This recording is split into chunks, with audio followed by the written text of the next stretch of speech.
In this video we learn about our next numerical of inventory turnover ratio. Let's start it. इस numerical में हम ये समझेंगे कि ओपनिंग और क्लोजिंग इन्वेंट्री किस तरह से निकलती है। क्वेश्चन को देखिए, हमें ITR पहले से गिवन है 4 टाइम्स और हमें RFO गिवन है 6 लाख रुपये, ग्रॉस प्रॉफिट गिवन है हमें 1,20,000। तो आपको एक चीज़ तो समझ में आ गई कि कॉस्ट कितनी हो गई आपकी 4,80,000 रुपये। आपने जब यहाँ पे ITR की जगह 4 लिखा तो एवरेज इन्वेंट्री कितनी हो गई आपकी 1,20,000 रुपये। अब हमें इन सारे पॉइंट्स को समझना है कि केस 1 में कैसा होगा, केस 2 में और केस 3 में। समझिए, ये चीज़ तो फॉर्मूला तो कॉमन हो गया। अब मेन है आपको इन्हें समझना। If closing was 1 lakh in axis of opening, axis का जगह मोर भी आ सकता है और लेस भी आ सकता है।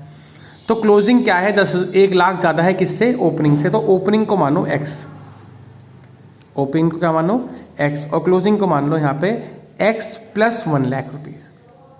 अगर वो कहता लेस तो क्या करते हैं यहाँ पे माइनस।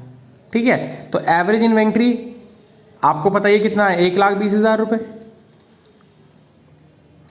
आपने ओपनिंग क्या माना है यहाँ पे x, क्लोजिंग क्या माना x प्लस 1 लाख, और अपॉन में क्या कर दिया आपने 2।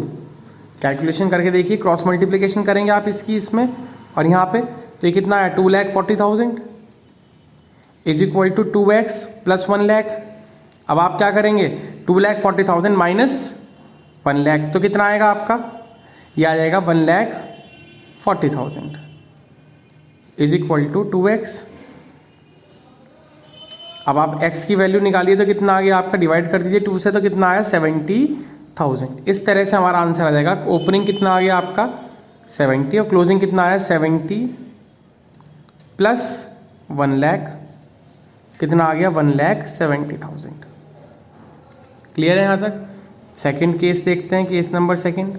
फॉर्मूला तो वही कॉमन रहेगा, average inventory is equal to opening plus closing और अपॉन 2। क्वेश्चन को देखते हैं। क्वेश्चन में कहा गया कि closing was 2 times than the opening. तो क्लोजिंग, ओपनिंग को क्या लिखेंगे आप x, क्लोजिंग को क्या लिखेंगे आप 2x। देखिए, टाइम्स का मतलब होता है मल्टीप्लाई, तो यहाँ पे x और यहाँ पे क्या आया आपका 2x। एवरेज इन्वेंट्री कितना आया आपका 1,20,000 और यहाँ पे क्या आया आपका 3x और डिवाइड बाई 2। 3x कैसे आया आपको समझ में आ गया होगा, इसे x माना और यहाँ पे क्या मान लिया हमने 2x। क्रॉस मल्टीप्लिकेशन करिए तो 3x is equal to 2,40,000, x is equal to 80,000। अब आप करेंगे कैलकुलेशन, तो ओपनिंग क्या आ गया आपका 80 और क्लोजिंग कितना आया 80,000 एंड मल्टीप्लाई बाय 2, कितना आया 1,60,000। लास्ट पॉइंट देखते हैं, सेकंड पॉइंट हो गया आपका केस नंबर 3 और ये सबसे इंपॉर्टेंट है। अब इस क्वेश्चन में डिफरेंस क्या है, इसने कहा 3 टाइम्स मोर देन, क्या डिफरेंस है 3 टाइम्स मोर देन बिगिनिंग।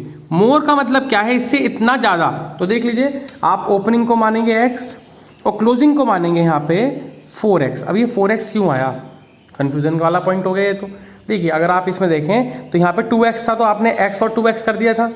अगर ये मोर यहाँ पे ना होता तो आप यहाँ पे क्या लिखते 3x लिखते।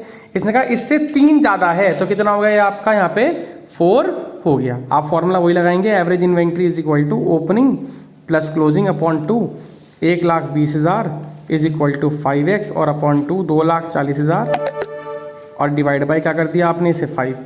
तो x की वैल्यू आपकी आ जाएगी यहाँ पे 48,000।